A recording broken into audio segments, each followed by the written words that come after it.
Apa contoh-contoh cerita-cerita luar biasa dalam Quran?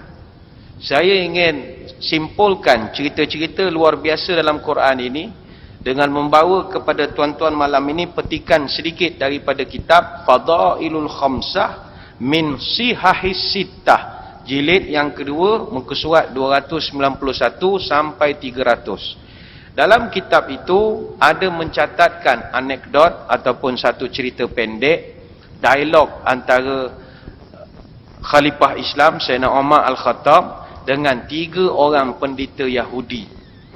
Cerita ini berlaku di zaman Umar menjadi khalifah selepas zaman Abu Bakar, Umar. Satu hari ada 3 orang Yahudi datang jumpa dengan Umar. Mereka kata, "Wahai Umar, kami nak masuk Islam. Tapi kami nak masuk Islam mesti mau ada syarat. Kalau you boleh jawab beberapa soalan kami mau tanya, baru kami masuk Islam. Kalau kami sudah Islam, nanti satu kampung Yahudi semua masuk Islam. Kami ni orang memang orang hormat punya." Kata Umar, "Tak ada hal, tanyalah, nak tanya apa?" Jadi mereka pun tanya, "Wahai Umar, sebutkan pada aku 5 makhluk yang lahir tidak ada mak." Pelik soalan tu. Sebutkan kepada aku 5 makhluk yang lahir beranak-beranak tak ada mak.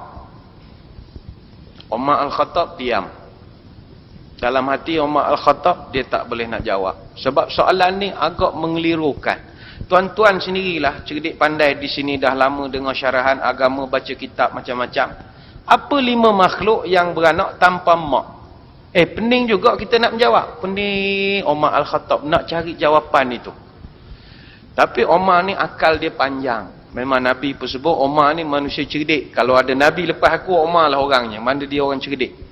Jadi Umar kata begini, jawapan pakcik ni saya tak nak jawab. Saya nak minta tolong saya punya pembantu saya tolong jawab. Dia nak tunjuk dia cerdik. Jadi Yahudi kata, siapa boleh tolong jawab? Jadi kata Umar Al-Khattab, dia beritahu kepada Salman Al-Farisi, "Wahai Salman, pergi rumah Ali, bagi tahu dia datang ke pejabat sekarang." Berlarilah Salman Al-Farisi radhiyallahu anhu ke rumah Sayyidina Ali, lalu dia panggil Ali, "Wahai Ali, selamatkan Islam, selamatkan Islam."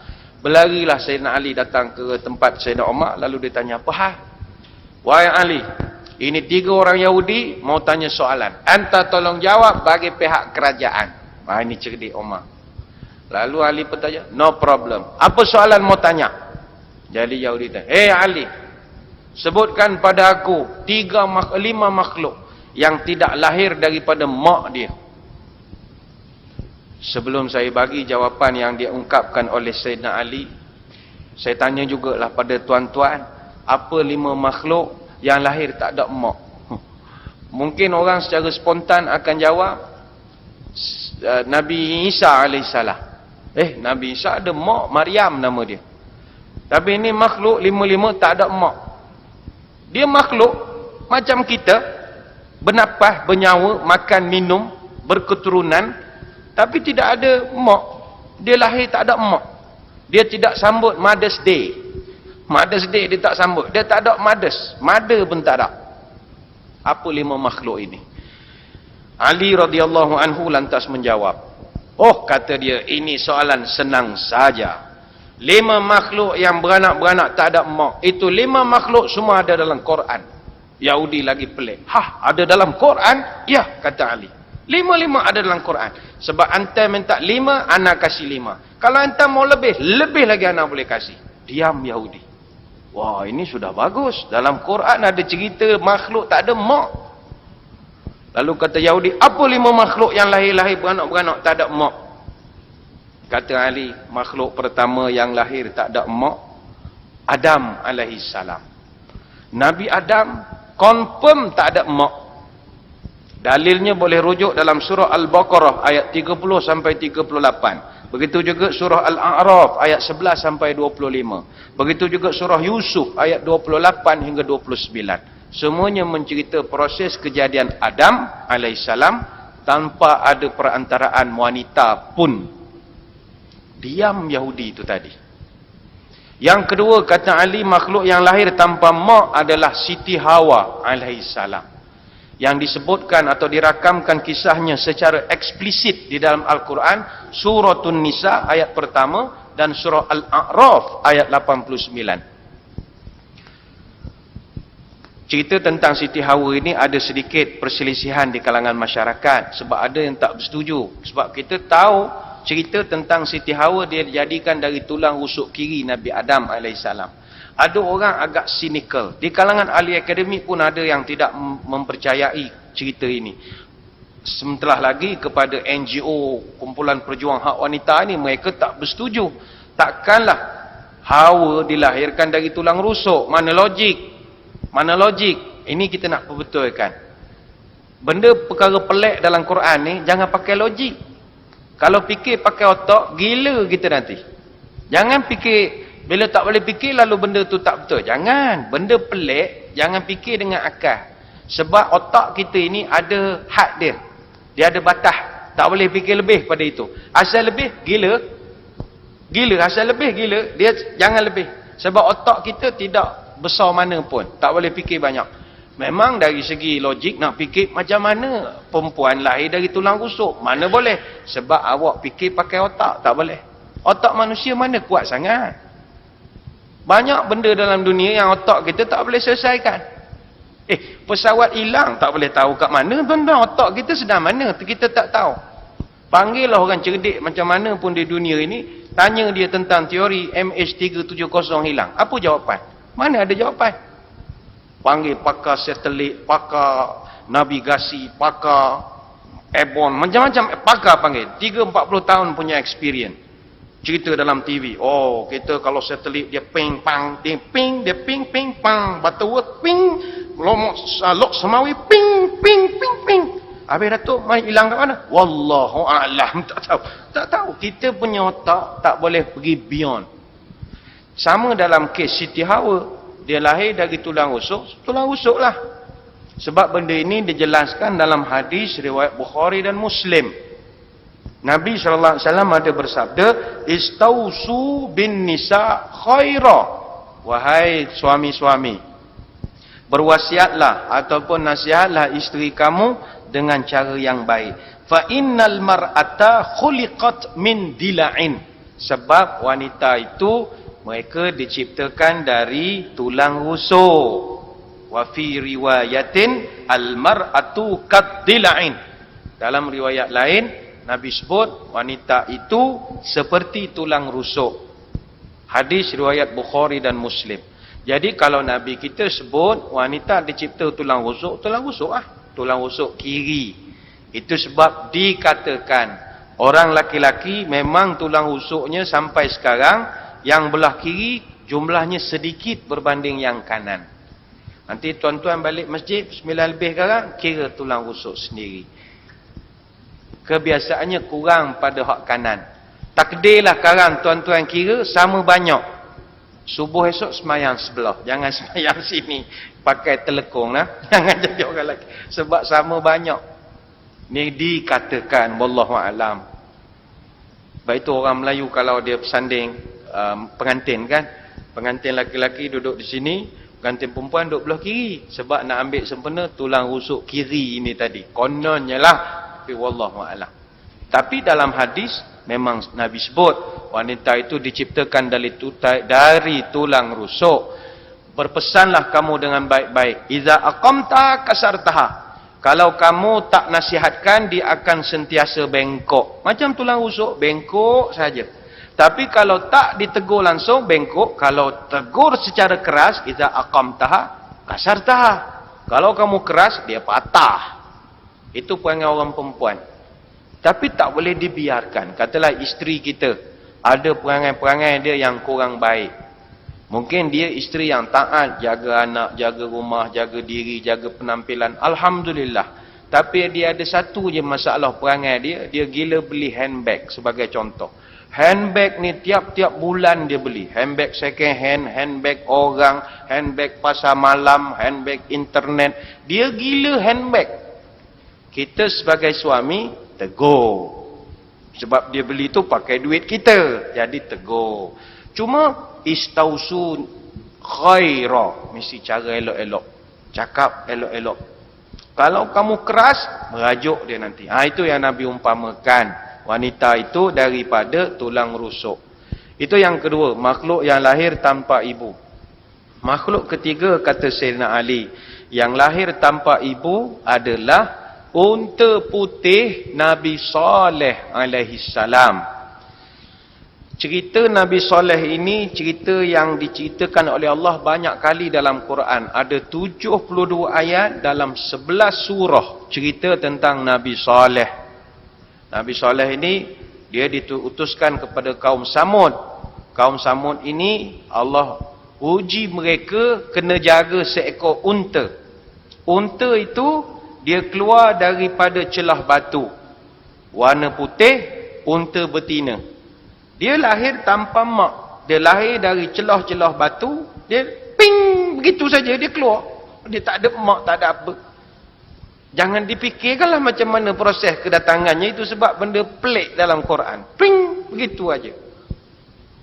Cerita tentang unta putih ni saya percaya ada di kalangan tuan-tuan yang dah pernah dengar.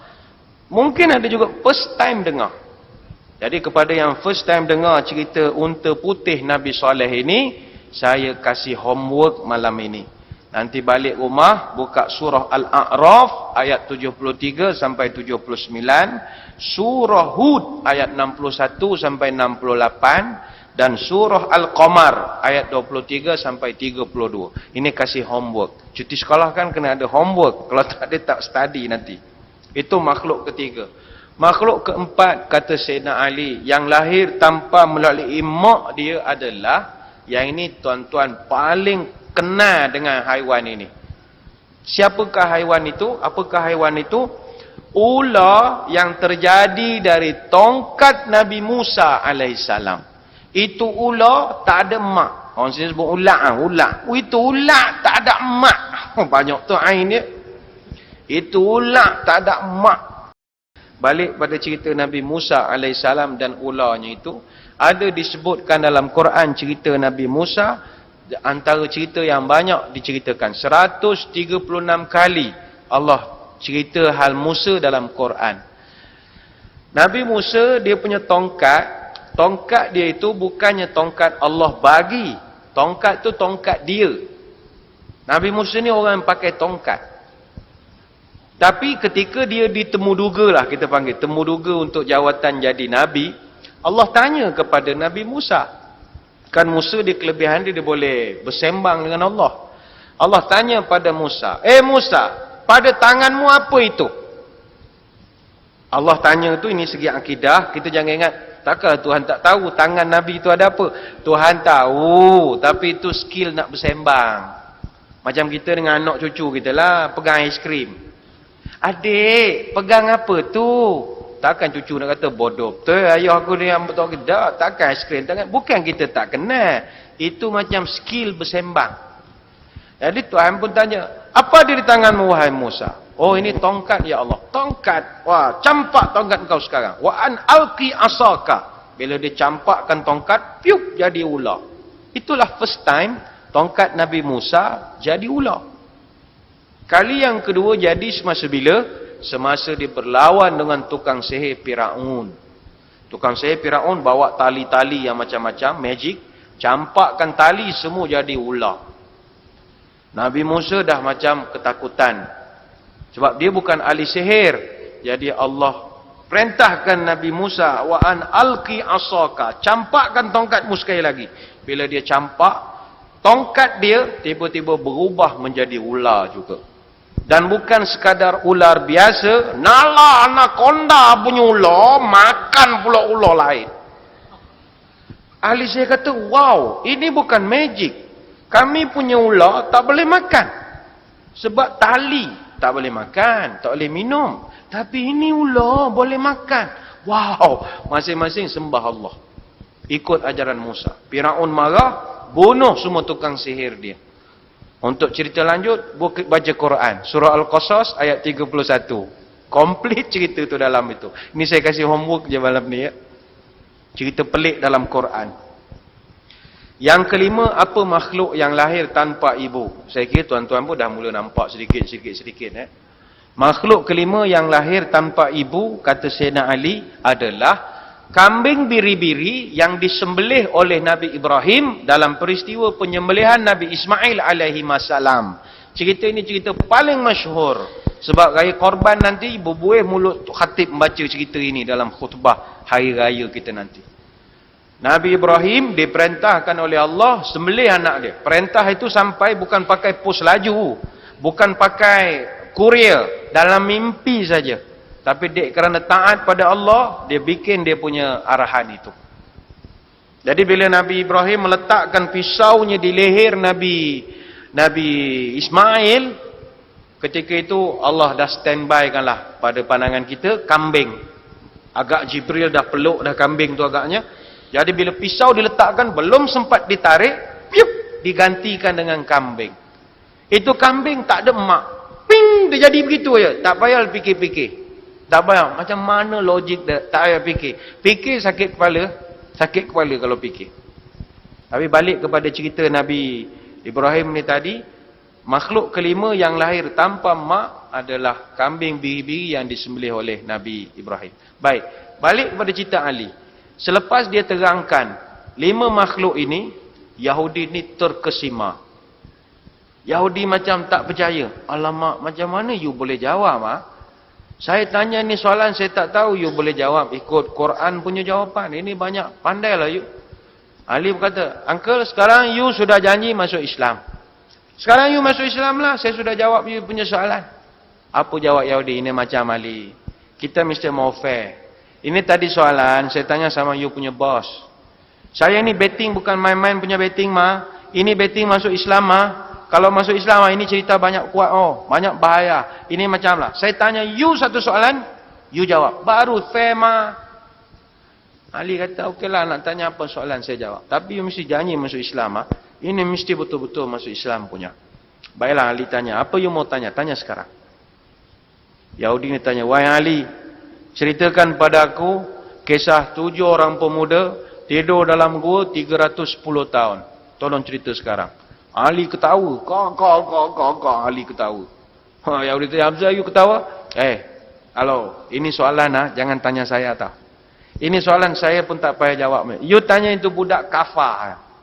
Itu budak kafar, itu sekolah agama, itu tuan guru. You pergi nanti budak kafar habis cuti sekolah, you tanya sama budak. Budak kecil pun tahu ini cerita, you tahu. 7 orang pemuda tidur dalam gua. Siapa tak tahu? Ini dalam Quran ada surah Al-Kahfi apa? Apa masalah? Yahudi kata, saya tak mau tahu itu Quran punya. Itu saya tahu, you mesti boleh jawab punya. Saya mau tahu ini yang Israel punya version. Christian punya version. Sebab tuan-tuan dalam eskatologi Christian, mereka pun ada kisah The Seven Sleepers. Itu memang ada dalam eskatologi mereka. Tapi versi di mereka lain lah. Cerita tentang 7 orang laki-laki, 6 orang tu menteri, 1 orang gembala kambing, bawa seekor anjing. Lebih kurang versi kita jugalah. Lari daripada kerajaan Dikianius dekat dengan Rom, kerajaan Parsi di Turki sekarang. Dia dipenjarakan atau dikurung dalam gua oleh Raja Dikianius. Sebab dia orang ni pengikut Nabi Isa AS. Dia versi Kristian lah. Kerana dia ni tetap tegar menyembah agama yang dibawa oleh Nabi Isa, Raja Dikianius sumbat mereka di dalam gua, dikuncikan gua itu, ditutup. Jadi mereka, Dikianius sangka mati. Rupanya mereka ditidurkan oleh Tuhan selama 309 tahun. Ini versi The Seven Sleepers daripada versi eskatologi Kristian. Jadi Yahudi ni, dia cabar kepada Ali. Wahai Ali, kalau betul kau rapat dengan Nabi, Nabi pula itu adalah the last messenger, sebagai utusan paling akhir, mesti dia tahu semua mesej yang dulu-dulu. Takkan dia tak tahu cerita Kristian, cerita versi Yahudi macam-macam. So kami nak tahu sekarang, itu kejadian berlaku di mana? Apa nama negara dia? Apa nama negeri dia? Istana dia besar mana? Dia punya istana berapa tiang? Berapa lampu? Dia tanya detail kepada Ali. Sebab dalam Quran, tuan-tuan buka surah Al-Kahfi, memang surah Al-Kahfi ini bermula ayat ke-10 itu memang ada cerita, tetapi tidak detail. Allah tak detailkan. Bahkan cerita Ashabul Kahfi dalam Quran, Allah tak perincikan pun, berapa orang pun Tuhan tak perincikan. Bahkan Allah sampai kata, kau tak payah fikirlah 4 orang ke, 10 orang ke, 6 orang ke, ini bukan, it's not your problem, kata Allah Ta'ala dalam Quran. Allah pun tak suruh kita kira berapa. Tapi dalam eskatologi Kristian, ini cerita besar. Maka dia cabar Ali, kalau betul Nabi kau tahu tentang agama, mesti dia tahu cerita ini. Sebab knowledge, kita pun tak tahu. Dalam masjid ni, saya kira kita pun tak berapa mahir sangat cerita Ashabul Kahfi. Siapa nama menteri tu? Kita pun tak tahu. Sebab kita tak disuruh tahu. Tapi Yahudi ni dia cabar Sayyidina Ali. Ali pun, bila dah dicabar begitu, dia pun jawab. Yahudi ni dia lupa Sayyidina Ali ni bukan sekadar seorang sahabat biasa. Dia ni adalah sepupu Nabi. Daripada kecil duduk dengan Nabi. Banyak benda yang berlaku dalam rumah, orang lawak tak tahu. Banyak ilmu-ilmu yang Nabi sampaikan pada dia. Sementara lagi dia menantu kepada Nabi kita.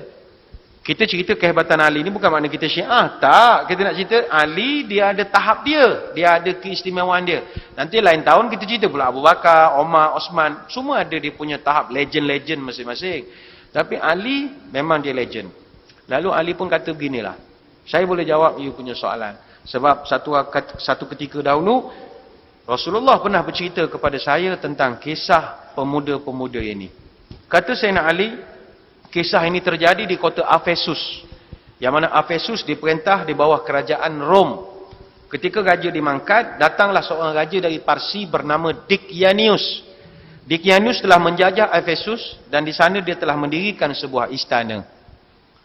Sampai bab istana, Yahudi ni angkat tangan. Sekejap. You sebut istana. Itu istana berapa besar? Berapa tiang dia ada? Berapa panjang dia punya dinding? Kalau betul lah you tahu.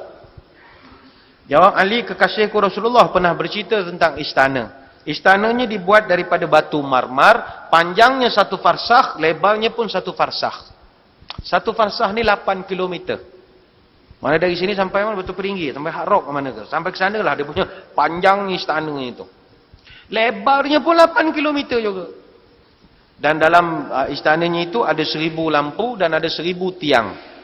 Dinding asrambi di sebelah timur dan barat, kata Sayyidina Ali, ditebuk lubang sebanyak 100. Detail lah, cerita ni agak detail. Saya tidaklah berhajat nak bercerita secara terperinci. Nanti ceramah kita malam ni jadi ceramah Ashabul Kahfi pula nanti. Tapi cerita ini ada dirakamkan dalam surah, dalam kitab Qisasul Anbiya. Muka surat 566, tafsir ayat ke-10 surah Al-Kahfi. Iaitu kisah dialog antara Sayyidina Ali dengan 3 orang Yahudi. Ini saya kasih homework lagi ya. Qisasul Quran, Qisasul Anbiya, muka surat 566. Cerita tu panjang. Pada penghujungnya, Yahudi ini tak masuk Islam juga. Dia tanya macam-macam soalan tapi dia tak masuk Islam. Ada setengah riwayat kata dia masuk Islam. Wallahualam, itu bukan masalah kita lah. Dia masuk tak masuk kita apa peduli. Kita bukan masalah kita.